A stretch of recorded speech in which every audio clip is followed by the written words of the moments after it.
നിന്നിലേക്ക് ഭാഗം 50. മിത്ര രാവിലെ അല്പം വൈകിയാണ് എഴുന്നേറ്റത്. അവൾ എഴുന്നേറ്റപ്പോഴും ശിവ നല്ല ഉറക്കമായിരുന്നു. അവൾ ശിവയുടെ കവിളിൽ തഴുകി അല്പനേരം ആ മുഖത്തേക്ക് തന്നെ നോക്കിയിരുന്നു. സത്യങ്ങളെല്ലാം അറിഞ്ഞിട്ടും ഒന്നും അറിഞ്ഞതായി ഭാവിക്കാതെ തനിക്കൊപ്പം നിന്നവൻ. അവളുടെ കണ്ണുകളിൽ അവനോട് പ്രണയത്തോടൊപ്പം ആരാധനയും നിറഞ്ഞു. തൻ്റെ പിറകെ വന്ന് യാചനയോടെ തന്നോട് സംസാരിച്ച ശിവയുടെ മുഖം അവൾക്ക് ഓർമ്മ വന്നു. അന്നായിരുന്നു അവൾ അവനെ അടിച്ചത്. അവൾ വേദനയോടെ അവനെ നോക്കി. ഇപ്പോൾ എനിക്കെല്ലാം മനസ്സിലാവുന്നുണ്ട് ദത്തേട്ടാ. ദത്തേട്ടൻ്റെ ശ്രീ തനിച്ചായിരുന്നില്ല, എപ്പോഴും എൻ്റെ കൂടെ ഉണ്ടായിരുന്നു എൻ്റെ ദത്തേട്ടൻ. ഞാൻ ഇങ്ങനെയൊക്കെ വേദനിപ്പിച്ചിട്ടും. അവൾ ആർദ്രമായ സ്വരത്തോടെ പറഞ്ഞുകൊണ്ട് അവൻ്റെ കവിളിൽ അമർത്തി ചുംബിച്ചു. ശിവയൊന്ന് മൂളി. അവൾ ചിരിയോടെ അവൻ്റെ താടിക്ക് മുകളിലൂടെ ചുണ്ടിട്ട് ഉരസി. അവൻ്റെ കണ്ണുകളൊന്ന് ചലിച്ചു. ചുണ്ട് വിടർന്നു. മിത്ര അവനെ നോക്കിക്കൊണ്ട് വീണ്ടും കുറുമ്പോടെ അതുതന്നെ ചെയ്തു. ശിവ പതിയെ കണ്ണുകൾ തുറന്നു.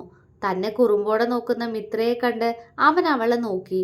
അവൾ അവനെ നോക്കി പുഞ്ചിരിച്ചു. എന്താ? അവൻ ചോദിച്ചു. ഒന്നുമില്ല, ഉറങ്ങിക്കോട്ടോ. അത്രയും പറഞ്ഞുകൊണ്ട് അവൾ വീണ്ടും അവൻ്റെ താടിയിൽ ചുണ്ടുകൊണ്ട് ഉരസി. ശിവയൊന്ന് പിടഞ്ഞു. അവൻ്റെ കൈകൾ അവളുടെ ഇടുപ്പിലായി അമർന്നു. മിത്ര വിറച്ചുപോയി. അവൾ അവൻ്റെ മുഖത്തേക്ക് നോക്കി. അവൻ്റെ നോട്ടവും തന്നിൽ മാത്രമാണെന്ന് കാണവേ അവൾ പെട്ടെന്ന് അവനിൽ നിന്നും അകന്നു മാറാൻ ശ്രമിച്ചു. എന്നാൽ ശിവ അവളെ മുറുകെ പിടിച്ച് അവളുമായെന്ന് മറഞ്ഞു. ഇപ്പോൾ മിത്ര താഴെയും അവൻ അവൾക്ക് മുകളിലുമാണ്. അവൾ അവനെ മിഴിച്ചു നോക്കി. എന്താടി രാവിലെ തന്നെ ഒരു കുറുമ്പ്? അവൻ പുരികമുയർത്തിക്കൊണ്ട് അവളോട് ചോദിച്ചു. ഒന്നുമില്ല, ഞാൻ വെറുതെ. ദത്തേട്ടൻ ഉറങ്ങിക്കോ, ഞാൻ പോയി കുളിക്കട്ടെ.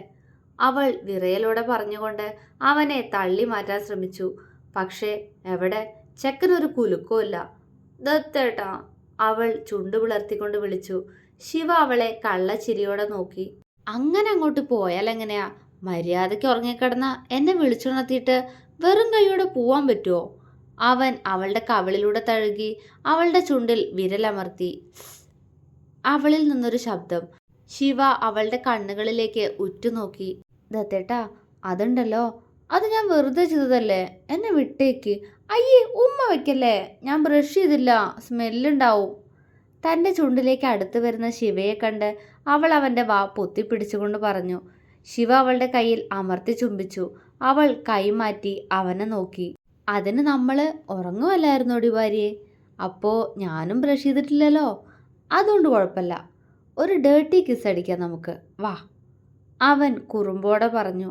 അവൾ മറുപടി പറയാതെ അവനെ നോക്കിക്കിടന്നതേ ഉള്ളൂ. അവൻ ചിരിച്ചു.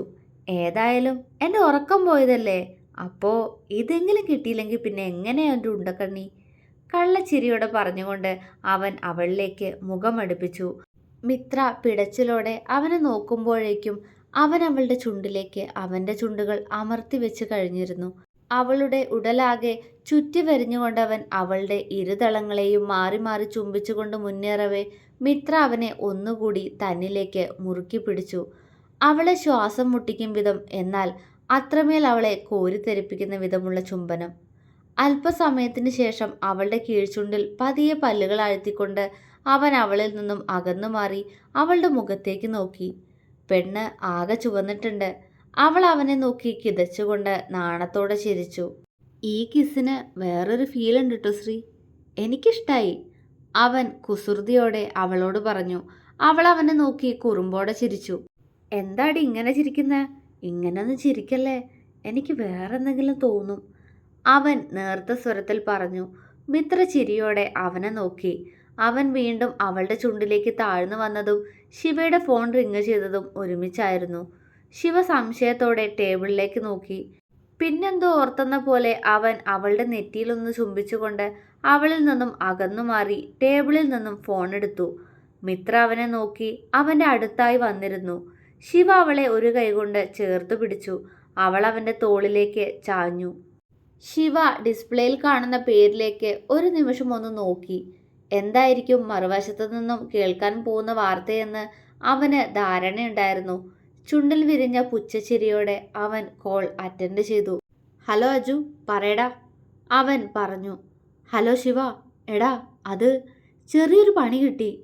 അജുവിൻ്റെ ശബ്ദത്തിൽ ടെൻഷൻ. നീ കാര്യം പറ. ശിവയ്ക്ക് കൂസലൊന്നുമില്ലായിരുന്നു.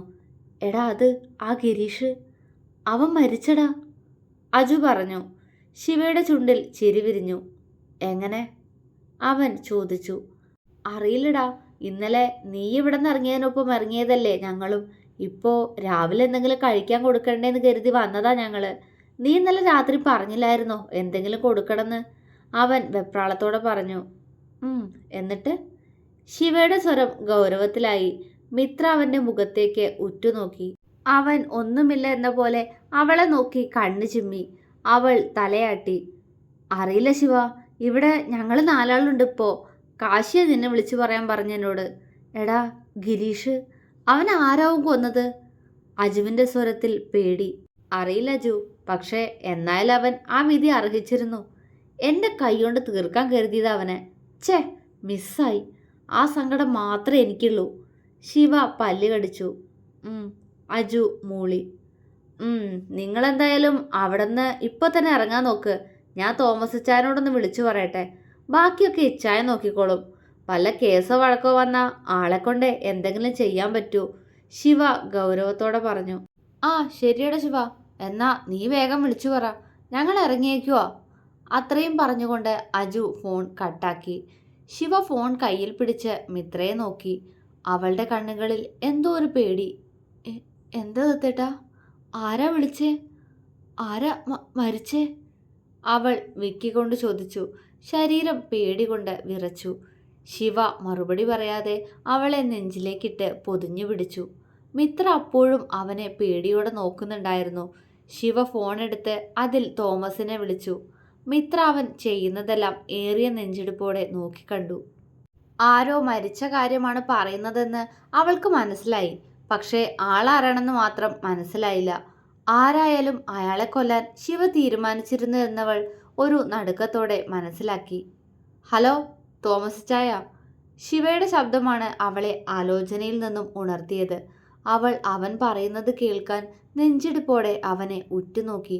ഇച്ചായ, ആ ഗിരീഷില്ലേ, അവൻ ചത്തു. ഇന്നലെ ഞാൻ രാവിലെ അവിടെ പോയ കാര്യം ഇച്ചായനോട് പറഞ്ഞില്ലായിരുന്നോ? എല്ലാം ഞാൻ ഊഹിച്ചതുപോലെ തന്നെ നടന്നു. ഇപ്പോൾ അജു വിളിച്ചിരുന്നു. ആ ഗിരീഷ് ചത്തെന്ന് പറഞ്ഞു, ശിവ പുച്ഛത്തോടെ പറഞ്ഞു. മിത്ര നടുക്കത്തോടെ അവൻ്റെ നെഞ്ചിൽ നിന്നും പിടഞ്ഞു മാറി. ശിവ അവളെ നോക്കി. അവൾ ഞെട്ടലോടെ അവനെ തുറച്ചു നോക്കുകയാണ്. അവളുടെ കണ്ണുകൾ നിറഞ്ഞു വന്നു. ശിവയൊന്ന് നിശ്വസിച്ചു. മറുവശത്തു നിന്നും അവനുള്ള മറുപടി എത്തി. ഇച്ചായനെല്ലാം നോക്കുന്നെനിക്ക് അറിയാം ചായ. എന്നാലും എൻ്റെ പിള്ളേർക്ക് ഇതുകൊണ്ട് പ്രശ്നമൊന്നും വരരുത്. കേസ് വന്നാലും ഒരാളെ ഇച്ചായനിട്ട് കൊടുക്കണം. അവനൊന്നും വരാതെ ശിവ നോക്കിക്കോളാം. അത്രയും പറഞ്ഞുകൊണ്ട് അവൻ കോള് കട്ടാക്കി. മിത്ര തനിക്ക് പരിചിതമല്ലാത്ത ഒരാളെ നോക്കുന്നത് പോലെ ശിവയെ നോക്കി കരഞ്ഞുകൊണ്ട്. ശ്രീ. അവൻ അവളെ സ്നേഹത്തോടെ വിളിച്ചുകൊണ്ട് അവളെ അവൻ്റെ നെഞ്ചിലേക്കിട്ടു. മിത്ര അവനെ കെട്ടിപ്പിടിച്ച് പൊട്ടിക്കരഞ്ഞു. ശിവ ഒന്നും മിണ്ടാതെ അവളുടെ തലയിൽ തലോടിക്കൊടുത്തു. അല്പനേരം കഴിഞ്ഞതും അവളുടെ കരച്ചിൽ കുറഞ്ഞ് അവിടെ അവളുടെ ഏങ്ങലടികൾ ഉയർന്നു. ശ്രീ, ഗിരീഷ് മരിച്ചതിൽ നിനക്ക് സങ്കടാണോ? അവൻ അവളുടെ മുഖം പിടിച്ചുയർത്തിക്കൊണ്ട് ചോദിച്ചു. അല്ല, അവൾ പതിയെ പറഞ്ഞു. പിന്നെ എന്തിനെങ്ങനെ കരയുന്ന പൊന്ന? അവൻ സ്നേഹത്തോടെ ചോദിച്ചുകൊണ്ട് അവളുടെ കവിളിൽ തലോടി. ദത്തേട്ടന് ഇതിലെന്താ പങ്ക്? അവൾ അടഞ്ഞുപോയ ശബ്ദത്തിൽ ചോദിച്ചു. അവനെ പൊക്കാനാ ഞാനും പിള്ളേരും അന്ന് രാത്രി പോയത്, അവൻ മുന്നിലേക്ക് നോക്കിയിരുന്നു കൊണ്ട് പറഞ്ഞു. മിത്രയൊന്ന് മൂളിയതേയുള്ളൂ. അന്ന് താൻ കേട്ടതാണ് എല്ലാവരും ഗിരീഷ് ചെറിയച്ചനെ കുറിച്ച് പറയുന്നത്. അന്നേ ഒരു സംശയം ഉണ്ടായിരുന്നു, മിത്ര മനസ്സിൽ ചിന്തിച്ചു. ദത്തേട്ടനല്ലേ അയാളെ? അവൾ അവൻ്റെ മുഖത്തേക്ക് നോക്കി. അല്ലടാ, ഞാനല്ല. പക്ഷേ അതാരാ ചെയ്തതെന്ന് എനിക്കറിയാം. അവൻ്റെ സ്വരത്തിൽ ദേഷ്യം. ആരാ ദത്തേട്ടാ? അവൾ വിറയലോടെ ചോദിച്ചു. എല്ലാം ഞാൻ വൈകാതെ നിന്നോട് പറയാം. പക്ഷേ അതിന് അല്പം കൂടി സാവകാശം വേണം. കാരണം നിന്നിലൂടെ അറിയാതെ പോലും അവൻ്റെ പേര് മറ്റുള്ളവർക്ക് മുന്നിൽ പുറത്തു പോയാൽ പിന്നെ നടക്കുന്നത് നമുക്ക് ചിന്തിക്കാൻ പോലും കഴിയില്ല, അവൻ ഗൗരവത്തോടെ പറഞ്ഞു. മിത്ര അവനെ സംശയത്തോടെ നോക്കി. എൻ്റെ ശ്രീ, ഒന്നും ആലോചിച്ച് ടെൻഷൻ ആവണ്ട കേട്ടോ. ഇതിൻ്റെ പേരിൽ നിന്റെ ദത്തേട്ടന് ഒരു കേസും വരാൻ പോണില്ല. നീ വേഗം റെഡിയാവ്. അവനെ ഇനി പോസ്റ്റ്മോർട്ടം കഴിഞ്ഞ് വീട്ടിലെത്തിക്കൂ. അപ്പോഴേക്കും നമുക്കവിടെ എത്തണം. അവൻ അവളുടെ തലയിൽ തലോടി. ഞാൻ ഞാൻ വരണോ ദത്തേട്ടാ? അവൾ കണ്ണു നിറച്ചു. എന്താടാ, സങ്കടമില്ലാന്ന് പറഞ്ഞിട്ട് പിന്നെന്താ ഇങ്ങനെ? അവൻ ചോദിച്ചു. അറിയില്ല, എത്രയ്ക്കായാലും ചെറിയച്ഛനല്ലേ. ഞാൻ അവരെല്ലാം ഒരുപാട് സ്നേഹിച്ചിരുന്നു. എന്നിട്ടും അവരെല്ലാം എന്നെ അച്ഛൻ ദ്രോഹിച്ചിട്ടേ ഉള്ളൂ. അവളുടെ ശബ്ദമിടറി. അന്ന് അച്ഛനെ കാണാൻ പോയന്ന് നിനക്കൊരു ആക്സിഡന്റ് ഉണ്ടാവേണ്ടതായിരുന്നില്ലേ? ആ കാർ ഓടിച്ചിരുന്നത് ഗിരീഷ. അവൻ വലിഞ്ഞു മുറുകിയ മുഖത്തോടെ പറഞ്ഞു. മിത്ര ഞെട്ടലോടെ അവനെ നോക്കി. എന്താ? അവൾ വിശ്വാസം വരാതെ ചോദിച്ചു. അതാണ് സത്യം. ഞാനന്ന് അവനെ കണ്ടതാ. ശിവ അവളെ മുറുകെ പിടിച്ചു. മിത്ര ശിവയുടെ കഴുത്തിലേക്ക് മുഖം പൂഴ്ത്തി. അവളുടെ മനസ്സിലിപ്പോൾ എന്താവുമെന്ന് അവന് നന്നായി അറിയാമായിരുന്നു. അന്ന് നിനക്ക് ഒന്നും സംഭവിക്കില്ലായിരുന്നു ശ്രീ. നീ എന്തിനാ അങ്ങനെ ചിന്തിക്കുന്നേ? ഈ ദത്തേട്ടൻ ജീവനോടുള്ളപ്പോൾ എൻ്റെ പെണ്ണിന് വല്ലതും സംഭവിക്കുമോ? അവൻ ആർദ്രമായി അവളോട് ചോദിച്ചു. അവൾ അവനെ അത്ഭുതത്തോടെ നോക്കി. തൻ്റെ മനസ്സിൽ ആ സമയം നിറഞ്ഞു നിന്ന ചോദ്യത്തിനുള്ള ഉത്തരമാണ് അവനിപ്പോൾ പറഞ്ഞതെന്നോർക്കവേ അവളുടെ മനസ്സ് നിറഞ്ഞുപോയി. അവൾ അവൻ്റെ കവിളിൽ ചുംബിച്ചു. അതെ, എൻ്റെ ദത്തേട്ടനുള്ളപ്പോൾ എനിക്കൊന്നും സംഭവിക്കില്ല, അവളും പറഞ്ഞു. അവൻ അവളുടെ നെറ്റിയിൽ അമർത്തി ചുംബിച്ചു. ചെല്ല്, പോയി കുളിക്ക്, എന്നിട്ട് നമുക്ക് അച്ഛനോട് പറഞ്ഞിട്ട് പോവാം, അവൻ പറഞ്ഞു. അയ്യോ ദത്തേട്ടാ, അച്ഛക്ക് ടെൻഷനാവില്ലേ? അവൾ ആകുലതയോടെ ചോദിച്ചു. അവർക്കുള്ള ശിക്ഷ ഞാൻ തീരുമാനിച്ചത് ഞാൻ നിന്റെ അച്ഛനോട് പറഞ്ഞിരുന്നു, അവൻ പറഞ്ഞു. എന്ന്? അവൾ അമ്പരപ്പോടെ ചോദിച്ചു. നിന്റെ വീട്ടിൽ പോയപ്പോൾ. അവൻ ചിരിച്ചു. അവൾ അവനെ കൂർപ്പിച്ചു നോക്കി. ഇങ്ങനെ നോക്കല്ല എൻ്റെ പെണ്ണെ, ഞാൻ നിന്നോട് പറഞ്ഞിട്ടില്ലേ ഈ ചുണ്ടിങ്ങനെ കൂർപ്പിക്കരുതെന്ന്? അവൻ കുറുമ്പോടെ പറഞ്ഞു. എനിക്ക് മാത്രം ഒന്നും അറിയില്ലായിരുന്നു. അവൾ മുഖം വീർപ്പിച്ചു. ഇപ്പറഞ്ഞില്ലേ? അങ്ങനെ നീ അറിയാത്ത വേറെയും കാര്യങ്ങളുണ്ട്, അവൻ പറഞ്ഞു. അവൾ എന്താ എന്ന പോലെ അവനെ നോക്കി. പറയണോ? അവൻ ചോദിച്ചു. പറയേ, അവൾ ആകാംക്ഷയോടെ പറഞ്ഞു. നിനക്ക് ഭദ്രയോട് ദേഷ്യാണോ? അവൻ അവളുടെ കണ്ണുകളിലേക്ക് ഉറ്റുനോക്കി. അല്ല, സങ്കടാണ്. എല്ലാം അറിഞ്ഞിട്ടും അവൾ എന്നെ വേദനിപ്പിച്ചതോർത്ത്. അവളുടെ സ്വരമിടറി. അപ്പോൾ ഞാനും നിന്നോട് അതേ തെറ്റല്ലേ ചെയ്തേ? അവൻ ചോദിച്ചു. അല്ല, ദത്തേട്ടൻ എന്നെ സ്നേഹിച്ചിരുന്നു. ഈ ദേഷ്യമെല്ലാം ആ സ്നേഹം കൊണ്ടാണ്, അവൾ പറഞ്ഞു. ശിവയൊന്ന് ചിരിച്ചു. അതുപോലെ ഭദ്രയെ നിന്നെ സ്നേഹിച്ചിരുന്നു ശ്രീ. നിനക്ക് ഞാൻ പറയുന്നത് മനസ്സിലാവുമെന്നറിയില്ല, പക്ഷേ അതാണ് സത്യം, അവൻ പറഞ്ഞു. മിത്ര അവനെ സംശയത്തോടെ നോക്കി. നിന്നെ ഭദ്രയ്ക്ക് ഇഷ്ടമാണ്, അന്നും ഇന്നും. അത് എനിക്കും അറിയാവുന്നതാ. പക്ഷേ ഈ അടുത്ത് വിച്ചുവിൻ്റെ നാവിൽ നിന്നും അറിയാതൊരു കാര്യം പുറത്തു വന്നു. അവൻ അവളുടെ മുഖത്തേക്ക് നോക്കി. എന്താ? അവൾ ആകാംക്ഷയോടെ ചോദിച്ചു. നമ്മളന്ന് പിരിഞ്ഞതിന് ശേഷം ഭദ്രയും വിച്ചുവും പിന്നീട് ഒരിക്കലും ഭാര്യ ഭർത്താക്കന്മാരായിട്ട് ജീവിച്ചിട്ടില്ല ശ്രീ. ഒരു വീട്ടിൽ ഒരു ബെഡിൽ അവർ കഴിഞ്ഞിട്ടും അവർ മനസ്സുകൊണ്ട് മാത്രമേ സ്നേഹിച്ചിരുന്നുള്ളൂ. വീണ്ടും അവർക്ക് ഒന്നിക്കണമെങ്കിൽ നമ്മുടെ സന്തോഷത്തോടുള്ളൊരു ജീവിതം കാണണമായിരുന്നു, ശിവ പറഞ്ഞു നിർത്തി. മിത്ര ഞെട്ടലോടെ അവനെ നോക്കി. ദത്തേട്ടാ, അവൾ കണ്ണ് നിറച്ചുകൊണ്ട് അവനെ വിളിച്ചു. അവൻ്റെ കണ്ണുകൾ കലങ്ങിയത് അവൾ അപ്പോഴാണ് കണ്ടത്. നമുക്ക് വേണ്ടി ജീവിതം മാറ്റിവെച്ചവരാ ശ്രീ വിച്ചുവും ഭദ്രയും. ഇനിയും അവളെ വേദനിപ്പിക്കണോ മോളെ? അവൻ സ്നേഹത്തോടെ ചോദിച്ചു. അവൾ പൊട്ടിക്കരഞ്ഞുകൊണ്ട് അവനെ കെട്ടിപ്പിടിച്ചു. ശിവ പെട്ടെന്ന് അവളെ എടുത്ത് അവൻ്റെ മടിയിലേക്ക് ഇരുത്തി. പൊന്ന, കരയല്ലേ? അവൻ അവളെ ആശ്വസിപ്പിച്ചു. ഞാൻ ഒന്നും അറിഞ്ഞില്ല ദത്തേട്ടാ. എന്തിനാ അവളെന്നെ ഇങ്ങനെ സ്നേഹിക്കുന്നേ? അവൾ തേങ്ങി കരഞ്ഞുകൊണ്ട് ചോദിച്ചു. നീ അവൾക്ക് അത്രത്തോളം പ്രിയപ്പെട്ടവളാണ് ശ്രീ, അവൻ നേർത്ത സ്വരത്തിൽ പറഞ്ഞുകൊണ്ട് അവളുടെ തലമുടിയിൽ ചുണ്ടമർത്തി. അല്പനേരം കഴിഞ്ഞതും അവൾ കണ്ണു തുടച്ചുകൊണ്ട് അവൻ്റെ മുഖത്തേക്ക് നോക്കി. എന്തേ, ഇപ്പോഴും അവളോട് പിണക്കാണ് എൻ്റെ പെണ്ണിന്? അവൻ അവളുടെ കണ്ണ് തുടച്ചു കൊടുത്തുകൊണ്ട് ചോദിച്ചു. അല്ല, എനിക്ക് അവളെ വിളിക്കണം. എന്തിനാ നമുക്ക് വേണ്ടി ജീവിതം മാറ്റിവെച്ച്? ശരിയാക്കൂ ഞാൻ അവളെ. അവൾ പല്ല് കടിച്ചു. ശിവയ്ക്ക് ചിരി വന്നു. അയ്യോ, എൻ്റെ പെണ്ണ് പോക്കിരിയല്ലോ. അതൊന്നും നീ പറയേണ്ട കാര്യമില്ല എൻ്റെ ശ്രീ. ഇപ്പോൾ അവരെല്ലാ അർത്ഥത്തിലും സ്നേഹിക്കുന്നുണ്ട്. അവൻ കള്ളച്ചിരിയോടെ പറഞ്ഞു. അവൾ അവനെ സംശയത്തോടെ നോക്കി. അതുണ്ടല്ലോ ശ്രീ, അന്ന് അന്ന് നമ്മുടെ ഫസ്റ്റ് നൈറ്റ് കഴിഞ്ഞില്ലേ? അന്നത്തെ സാഹചര്യത്തിൽ എനിക്കത് വിച്ചുവിനോട് പറയേണ്ടി വന്നു, അവൻ പറഞ്ഞു. മിത്ര അവനെ മിഴിച്ചു നോക്കി. എന്തു പറഞ്ഞു? അവൾ വെപ്രാളത്തോടെ ചോദിച്ചു. അന്നത്തെ ദിവസം അവർക്കിടയിൽ നടന്ന കാര്യങ്ങൾ അവൾക്കുള്ളിൽ മിന്നിമാഞ്ഞു. അവൾ വിറയലോടെ അവനെ നോക്കി. ഇല്ലടാ, അതൊന്നും പറഞ്ഞില്ല. നമ്മുടെ സ്വകാര്യത ഞാൻ മറ്റൊരാളോട് പറയുന്നത് നിനക്ക് തോന്നുന്നുണ്ടോ? അവൻ ചോദിച്ചു. അവൾ ഇല്ല എന്ന് തലയനക്കി. ഫസ്റ്റ് നൈറ്റ് കഴിഞ്ഞു എന്ന് മാത്രമേ പറഞ്ഞിട്ടുള്ളൂ, അവൻ ഇല്ലാത്ത നാണത്തോടെ പറഞ്ഞു. മിത്രയ്ക്ക് അത് കേട്ട് അതിനേക്കാൾ നാണം തോന്നി. ശിവ ചിരിയോടെ അവളുടെ ചുണ്ടിൽ ചുംബിച്ചു. മിത്ര അവനെ അതേ ചിരിയോടെ നോക്കി. അതിനുശേഷം പിന്നീട് അവൻ്റെ വർക്ക്ഷോപ്പിൽ പോയപ്പോൾ അവൻ്റെ വായിന്ന് അറിയാതെ വീണതാ, നിങ്ങൾ ജീവിക്കാൻ തുടങ്ങിയപ്പോൾ വർഷങ്ങൾക്ക് ശേഷം ഞാനും എൻ്റെ ഭദ്രയും ഒന്നായിന്ന്. ഞാൻ ആകെ ഞെട്ടിപ്പോയിരുന്നു. വിച്ചു പെട്ടെന്ന് നാക്കടിച്ച് എന്നിൽ നിന്ന് ഒഴിഞ്ഞു മാറാൻ നോക്കിയെങ്കിലും ഞാൻ അവനൊന്ന് കുടഞ്ഞതും അവനെല്ലാം തുറന്നു പറഞ്ഞു.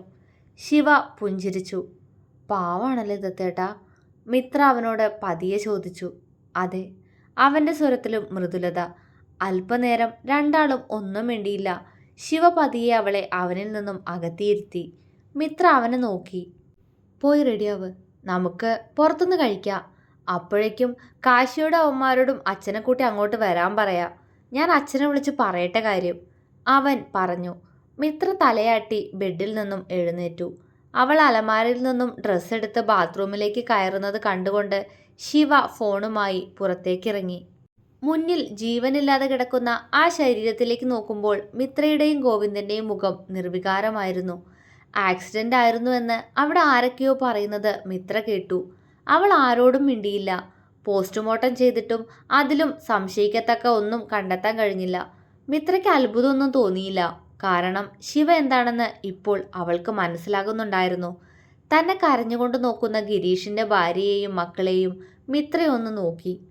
സാരില്ല ചെറിയമ്മേ, എല്ലാം ദൈവത്തിൻ്റെ തീരുമാനമല്ലേ, അവൾ സുനന്ദയോട് പറഞ്ഞു. അവർക്കടുത്തായി നിന്നിരുന്ന ഗോപികയെ നോക്കി മിത്രയൊന്ന് പുഞ്ചിരിച്ചു. അവർ അവളെ വെറുതെ നോക്കിയതേയുള്ളൂ. പക്ഷേ സുനന്ദ പേടിയോടെ മിത്രയെയും ശിവയെയുമാണ് നോക്കുന്നത്. അയാൾ ഇന്നിങ്ങനെ കിടക്കുന്നുണ്ടെങ്കിൽ അതിനു പിന്നിൽ ശിവയാണെന്ന് അവർക്കറിയാമായിരുന്നു. ഗിരീഷ് അവസാനമായി തന്നെ വിളിച്ചപ്പോൾ പറഞ്ഞതാണ് ശിവയിൽ നിന്ന് രക്ഷപ്പെട്ട് മൈക്കിളിൻ്റെ അടുത്താണെന്ന്. അവർ പേടിയോടെ അവനെ നോക്കി. പക്ഷേ ശിവയുടെ നോട്ടം വീൽചെയറിലായി കൊണ്ടുവന്നിരുത്തിയിട്ടുള്ള ഗണേഷിലും അയാൾക്കടുത്തായി നിൽക്കുന്ന ദിനേശിലും ഗോപനിലുമായിരുന്നു. മൂന്നാളും ശിവയെ തന്നെയാണ് നോക്കുന്നത്. അവരുടെ കണ്ണുകളിൽ പേടി. ആ പേടി കണ്ണ് നിറയെ കണ്ടുകൊണ്ട് ശിവ മിത്രയുടെയും ഗോവിന്ദൻ്റെയും കൈപിടിച്ച് അവിടെ നിന്നും ഇറങ്ങി. അപ്പോഴും അവൻ്റെ ചുണ്ടിൽ വിരിഞ്ഞ ചിരി വന്യമായിരുന്നു. തുടരും.